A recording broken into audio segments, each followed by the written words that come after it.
Go woke, say goodbye to state pension money. Jamie Dimon, Larry Fink, Wall Street's titans just got a wake-up call from Main Street. Drop the climate crusade and stick to your fiduciary duty. More than 20 red states sent letters to the bosses at JP Morgan, BlackRock, Goldman Sachs, Morgan Stanley, and many more. The firms have until September 1st to respond. So, Jackie, I'm very interested in this because what states are basically saying is, you guys want to play politics on Wall Street, and you can do that if you want, but we're going to stop sending you our pension money. Yes. And that's going to hurt. Interesting leverage by the states. What do you think happens? That's exactly right. And I wanted to understand the legality of it. So just to give everyone some context, the New York Post has excerpts of the letter. And part of what the state's argument is this. Our responsibility, this was to the CEOs of the financial institutions. Our responsibility is to ensure public assets are managed in the best financial interest of beneficiaries and taxpayers. We expect detailed evidence that your firm's investment practices, proxy voting, and corporate engagement behavior align with traditional fiduciary standards. Right. And that last part is the critical part. If they are putting political advocacy over the interests of investing in the best interests of the clients, then they are doing something wrong, and they've got legs to stand on here. And when we look back on ESG investing, Brian, it really hasn't been that profitable. And right now, the wave of the future is not to go woke or not to go green. It's actually going back to a traditional sense of things. And so what do I think is going to happen? I think they've got some legs to stand on here, and they're doing what they should be doing, which is looking out for mom and pop. I go to my other legal eagle on this, Lydia. What do you think? Do you think the states, Jackie sees a strong case here for the states, a lot of leverage. You agree with that? Yeah, absolutely. I mean, a corporate board, their job is to operate in the best fiduciary, with the best fiduciary responsibility for the interests of their shareholders and for the interests of their beneficiaries. So I think Jackie is absolutely right when they point that out. This raises a lot of questions about what they've been doing until now. Why did it take so long? Because this is not something, ESG investment is not something that just came up overnight and now we're backtracking. This has been going on for years, particularly under the leadership of Larry Fink with BlackRock. I mean, his statements and his commitments to ESG go back well into 2017 and before. So you have to wonder about what types of investments were they guiding in one direction, ESG direction, shunning other types of investments that they could have been making. I'm thinking in particular the energy sector and how energy is so important right now, particularly to AI and AI dominance and competition in that space. Where could we have been had we been supporting that sector, not just like in regulations with the administration, with laws and stuff, but also just on Wall Street? You know, where could we have been? How could people have been What have we lost in the meantime? Yes, we may never know the answer. These guys were doing this. Well, Texas went after BlackRock, and they backed off some of their ESG stuff, enough for Texas to actually say, we'll put money with you again, which is interesting. That hasn't stopped the state lawsuits.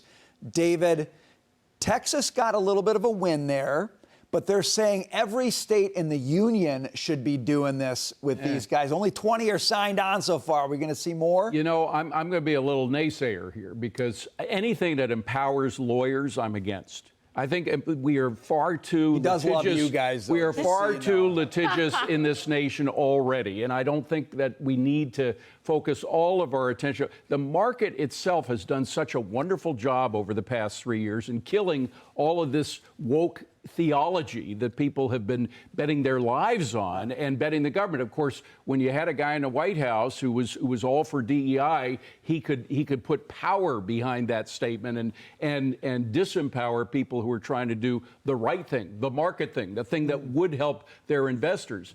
But I mean, you look at America Eagle's campaign right now, you know, I have a suspicion that they're going to do better with their campaign, focusing on good old-fashioned, good-looking ladies than Bud Light did on Mulvaney ads. I mean, you know, the market can work out a lot of this nonsense much better than governments, even if it's a state government, even if it's a local government, or lawyers who are, after all, just looking for more cash. So I'm glad that the DEI stuff is being exposed for the falsehoods that are embedded within it. But at the same time, I'm very wary of empowering lawyers any more than they already are. I'll tell you what I'm wary about, Mike, and that is some of these Wall Street guys knowing that the regime's a little different right now, so they're going to play nice and they're going to say they're going to pull back on this stuff.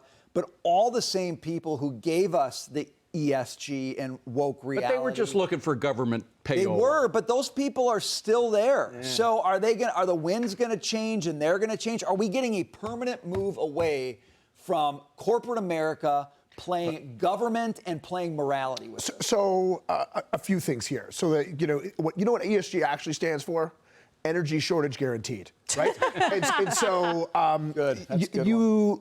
all these CEOs and all these companies live by an unbelievable amount of groupthink. I mean, they might as well be 13-year-old girls, right? So with that, you had a lot of movement towards this. And if these guys, first thing they want to do is make money and raise money. And so they'll put it there. I think Larry Fink in particular has been on a bit of a crusade and forcing this down people's throats. But unfortunately for you, David, you need lawyers, because I do not know how putting these ESG screens on top of pension money, which is governed by the ERISA law, how you can get away with it. They need to be placed in the best investments possible. And these social screens had no value, and they never have. That being said, if you're out there and you're some bleeding heart liberal and you want to be in these ESG products, they should be available to you, but it can't be put in people's retirement plans. And if you're a fund options or you're the fund provider for the 401k plan for the state of Texas or the pension plan for any other state, how you are not operating by that fiduciary standard, there's no cutout. But Mike, the market you have to admit, the market is finding out the hard way with a bottom line that these things don't work.